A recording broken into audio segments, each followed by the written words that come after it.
金刚经讲，人生是一场游戏，不要着相，只要你不着相的玩下去，所有的游戏都是好玩的，不会有苦和恐惧来折磨你。这个世界就像一个游乐场一样，我们都是玩游戏的小孩，每玩一样好玩的，小孩子总希望能够再多玩几次，赖着不肯走。佛陀告诉小孩子说，你不要执着于一样游戏。于是小孩子又哭又闹，心不甘情不愿地继续去玩下一个游戏。然后等到全部的游乐场的游戏都玩遍了，准备要回家的时候，小孩子又抱着游乐场的大门的柱子不放，哭个不停，就是不肯离开这个好玩的游乐场。任凭佛陀一再地去解释说，这个游乐场是假的，只是一个梦，但是小孩子就是听不进去，哭得很伤心。在佛陀看来，这座游乐场是很多个因缘聚合而成的假象，因此他不会执着。在这场游戏当中，不管你赚了多少钱，游戏结束的时候，这些钱只是一堆废纸，带不走也花不掉。因此我想设计这个游戏的目的以及重点应该在于要让我们从这个过程当中去体验学习一些课题。我们可以拥有我们想要的东西，但是不要太贪心，太执着，太过浪费，消耗太多的资源。因为总有一天我们自己也会被某种东西所吞噬，或者说消耗掉，就像我们消耗掉植物和动物的生命一样。这就是游戏规则。生命存在的意义是要我们去用有限的脆弱的生命去使用期限不长的肉体，完成一些使命和任务，或者是悟透一些道理，去重拾我们的本心。我想这就是佛陀在《金刚经》里面所要说的东西。佛陀认为，当你领悟了这个道理，你就不会受世俗的物质和内在欲望的捆绑。真正重要和核心的是一股精神力，那股精神力和天人合一的意志力才是我们的本体。肉体只是一个道具，眼前所看到的摸到的也都是假象所组成的道具。最终戏演完了，戏服总要脱，总要下台，下台就要洒脱。不要眷恋那些道具和布景，不管那些道具和布景多么的逼真，多么的华丽，一切有为法，如梦幻泡影，如露亦如电，应作如是观。人类发展到了今天，事实上物质已经空前发达，事实上各类产品已经早也进去过剩的时代。在资本的裹挟下，我们会固执地认为幸福是随着物质的递增而递增，于是在思维欲望的催化下，头脑投射出越来越多的目标。在这样的状态下，人们会把自己宝贵的意识资源投射在外界的事物上，那么情绪就会随着事物的变化而起伏不定，不是在为得不到而痛苦，就是在为得到后恐惧失去，而自我精神得不到滋养而变得荒草丛生。在这样的状态下，人们就会进去颠倒梦想，自我毁灭之中。人们追求越来越多的金钱，追求越来越大的房子，追求越来越高的地位，并为此夜以继日。不择手段，那么整个社会就进去了越来越卷，越来越焦虑。所以我们不断地把生命的油门轰到最大，我们甚至不允许自己停下来，哪怕是1分钟都会认为是对生命的辜负。我们都在着急地要一个结果，都在急着去向别人证明自己，所以我们根本不愿意享受沿途的风景，生命的内涵就会被无限地压缩，活在一个狭小漆黑的躯壳之中。所以我们是时候去重新定义什么是幸福。我们大多时候追求的幸福不过是在取悦自己的头脑，我们为了维持所谓的幸福，不得不加大刺激自己的头脑，来获得日渐减少的多巴胺。所以我们追求的是越来越多，越来越大，越来越高，但不知道这走上的是一条不归路。商人为了越来越大的规模，不得不加重财务杠杆，进行多元化的投资，这实际上是走向了倒闭的道路。人们为了追求越来越多的物质，在资本的鼓吹下，提前透支自己的未来，借贷买车买房，这实际上并没有走上幸福的道路，大多时候是在绑架一家人的未来。所以幸福不是取悦头脑，而是消除内在冲突后的宁静，是消除内心执着后的无有挂碍。心经有言：以无所得故，菩提萨埵依般若波罗蜜多故，心无挂碍，无挂碍故，无有恐怖，远离颠倒梦想，究竟涅槃。心里面若是执着于某一事或某一物，就会记挂贪想和患得患失，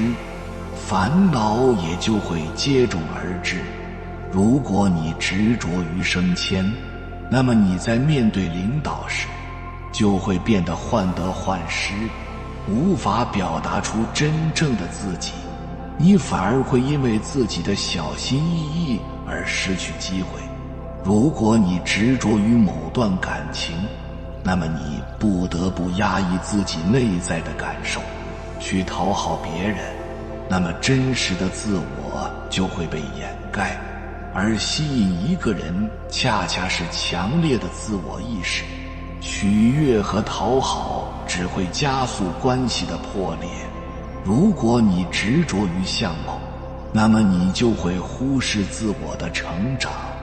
而是把精力消耗在留住自己青春中。但容颜一老留不住，只有精神不会随着时间消逝。道德经第12章有言：五色令人目盲，五音令人耳聋，五味令人口爽，驰骋甜猎，令人心发狂，难得之货，令人行妨。是以圣人为父不为目，故去彼取此。因为当我们的心意识对某一事物产生强烈的记挂、贪念和执着之时，我们的心里面就会变得狭隘和局限，我们的头脑就会无限放大对该事物的得失，我们会对感情的失去无法释怀，我们会对财富的丢失悔恨交加，我们会对亲人的离去无法接受。这种心理计较、贪想和执着，就会让我们陷入一种心理的冲突和障碍状态，因为我们在心里面害怕失去我们所记挂、贪想和执着的是何物。同时，这种意识执着也会让我们对外界的变化过于心理敏感，心里面容易受到外界因素的影响，从而产生各种痛苦和烦恼。道德经有言：曲则全，枉则直，挖其盈，敝则新，少则得，多则惑。事物的规律常常是委屈才能保全，弯曲久了便会伸直，低洼的地方往往能装满水，破掉旧的就会迎来新的，追求少的才能有所得。凡是想得到的越多，迷惑的就越多。学会选择，最重要的不是去取，而是知道舍。贪多就会分心，精力和力量都会分散，最后反而不能得到。所以你想要快乐，就要放下对快乐的执着；想要健康，就是放下对健康的执念；想要财富，就要放下对财富的挂碍；想要爱情，就要放下对爱情的控制。所以快不快乐无所谓，只管做就对了；健不健康无所谓，只管活在当下就对了；财不财富无所谓，只管奋斗就对了；爱不爱情无所谓，只管经历就对了。禅师有云：来时无迹去无踪，去与来时是一同，何须更问浮生事？至此浮生在梦中。如果有一个人或者一个东西经常影响着你的情绪，牵扯着你的神经，让你非常的在意，然后患得患失，那么失去它也许对你来说是最好的安排。你可能会一直很害怕失去的那一刻，但如果真真切切地去经历它的话，其实你反而会松一口气的。人生就是在得到和失去之间不断的反复。按照我们大多数人的意志，就是认为拥有的越多越好，但其实你所拥有的东西，它在精神上也会同时占据着你，让你不舒服，让你不自由。而万事万物的规律是拥有意味的失去，失去也可能是新的开始。这个是生命当中的一种来来回回的流动。之所以会失去，就是因为那个东西它本来就跟你不同频，它不属于你。坦然地承认自己会爱错人，会做错决定。我反而觉得失去是人生当中非常重要的一刻，经历一下没什么的，它可以帮助我们看到我们的贪和缺。人心都是贪婪的，我们贪财，我们缺爱，所以说一直想要往外索取，而就是因为求之不得，我们才开始向内求，去探索自己的生命，去丰富自己的灵魂。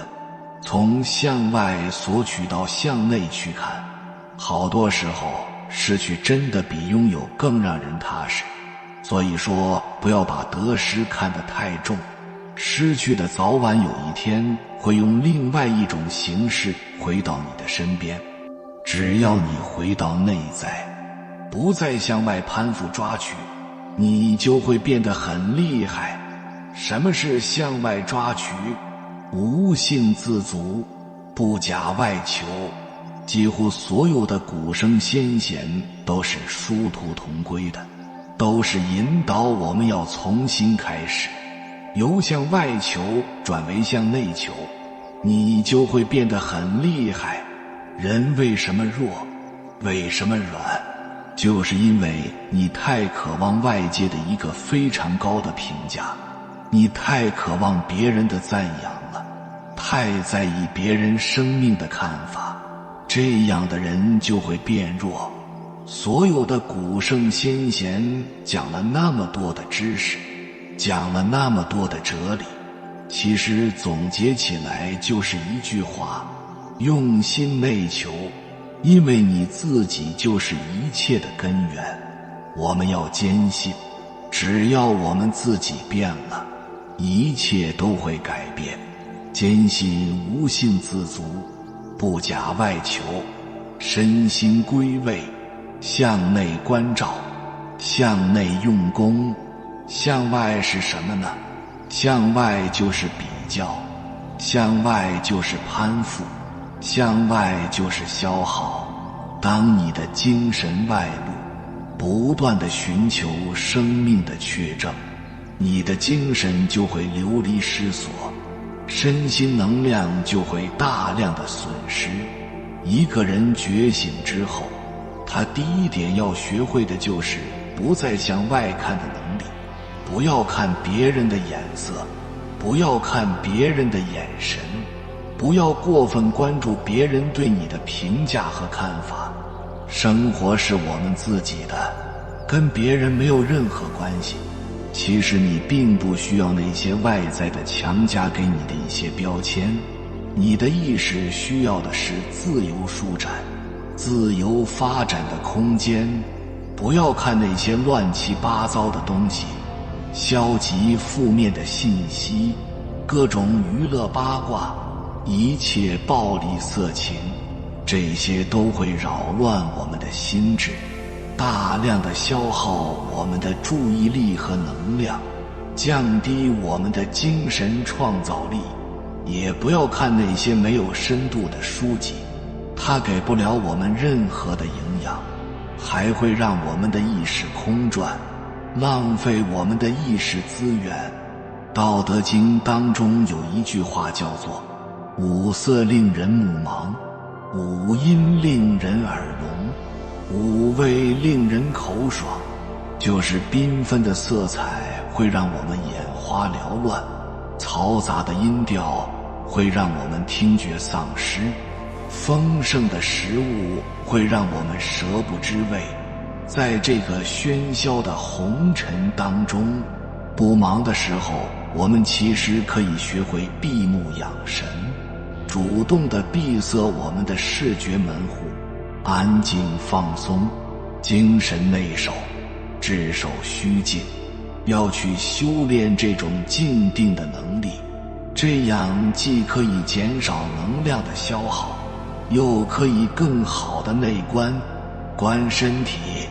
观呼吸，观情绪，观意念，观灵魂，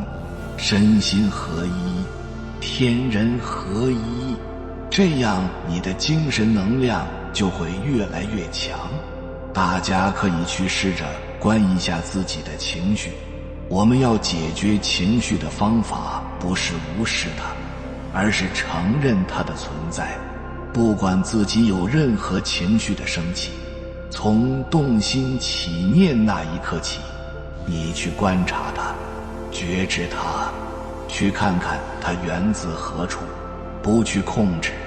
不去评判，不去攀附，不要随着情绪波动，只把它当作一面镜子，静静地呈现一切的发生。你的内核会越来越稳定。怎样才能做到向内求呢？怎样才能做到不在意别人的看法呢？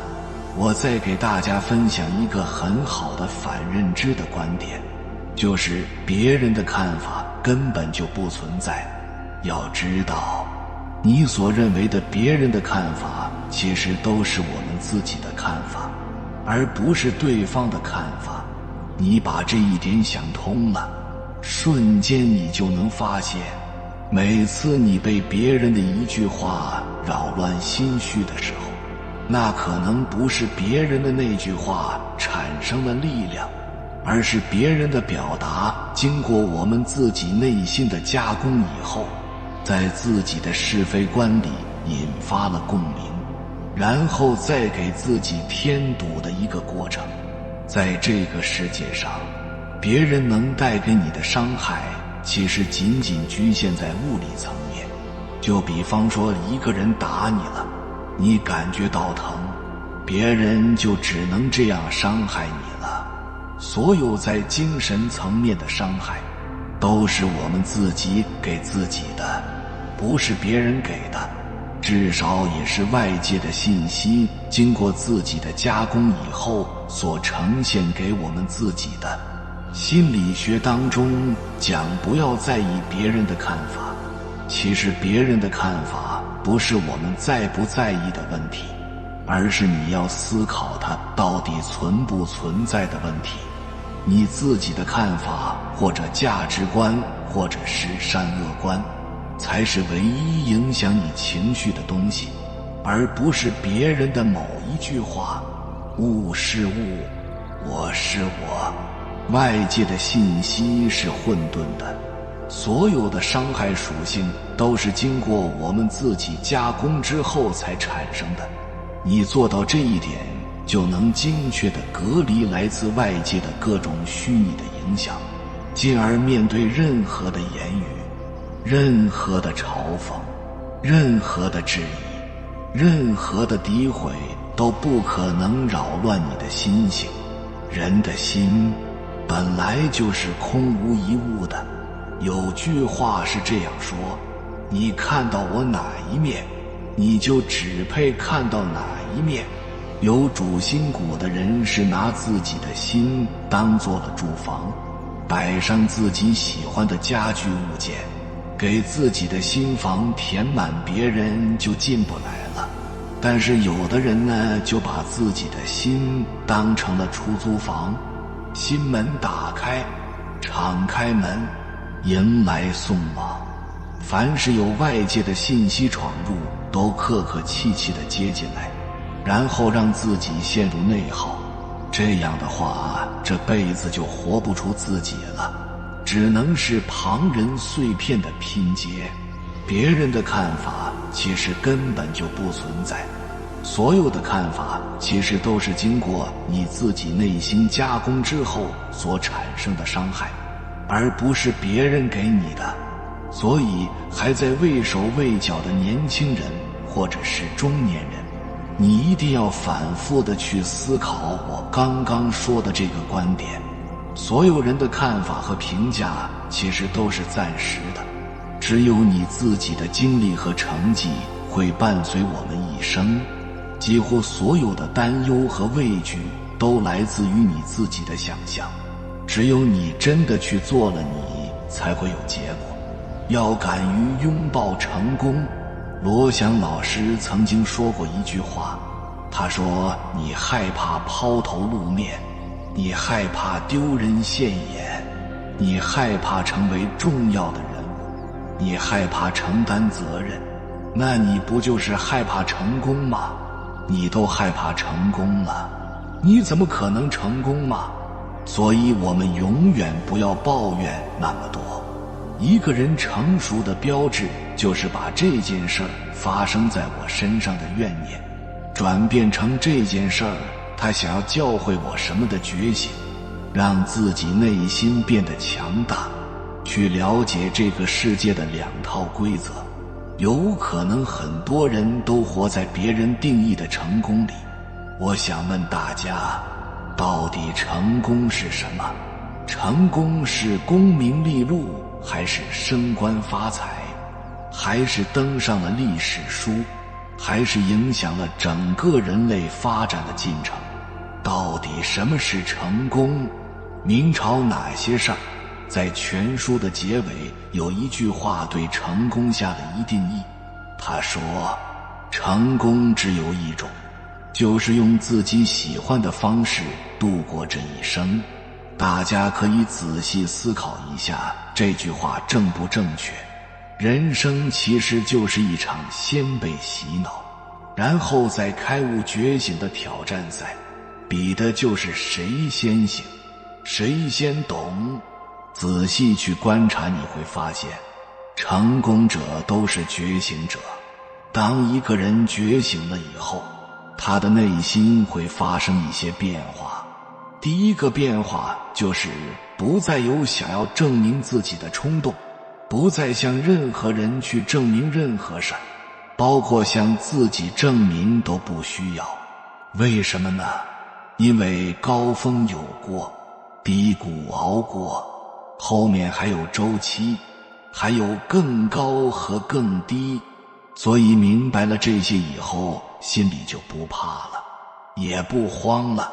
不会再心慌意乱地去四处张望，拿自己去比较，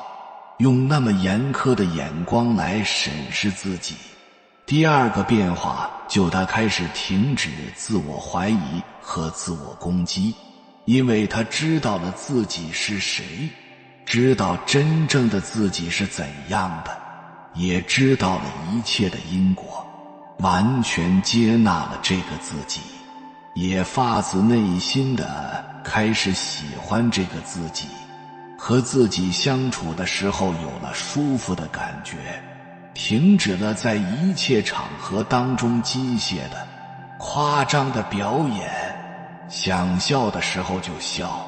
不想说话的时候就安安静静地坐在那儿，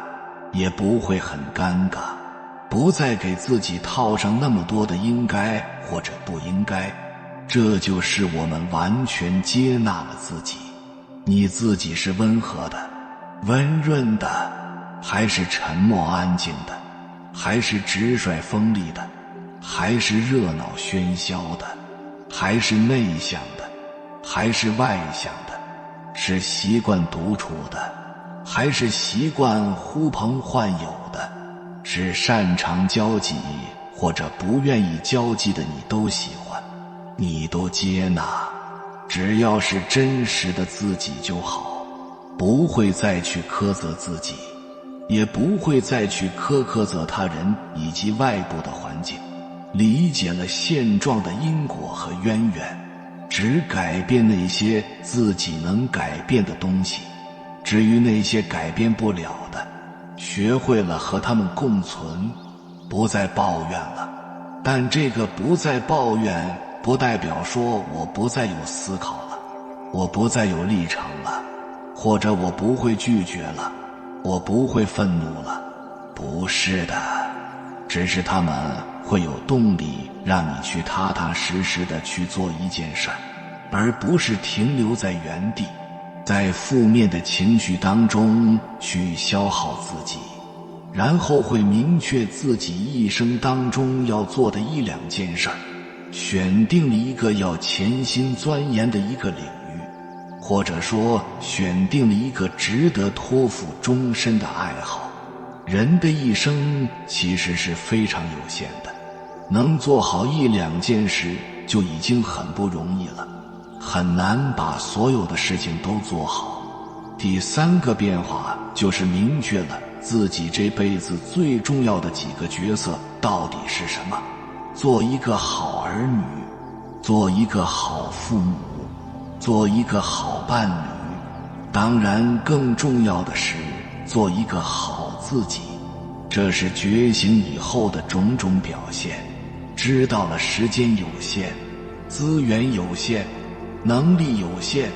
然后尽心尽力。人生没有什么好遗憾的，好纠结的，想做的事儿还是会拼尽全力去做，只是不再去强求那个结果。真正明白了什么是顺其自然，顺其自然它不是两手一摊的不作为，而是拼尽全力之后的不强求。想办的事儿，想要得到的东西依然很多，但是明白了天意，这辈子错过的、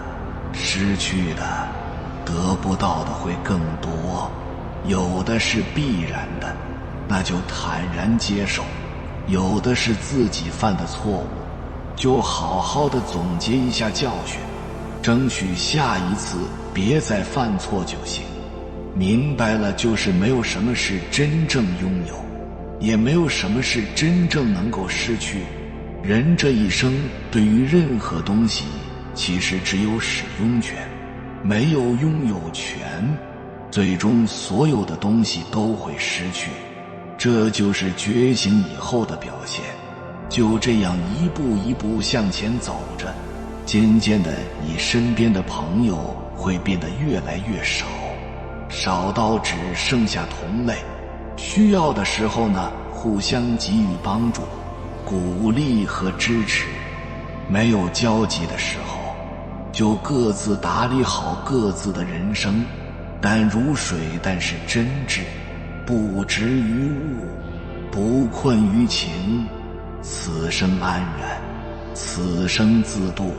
这个世界上活得最好的方法就是放过自己，放下我们心中的执念。一念放下，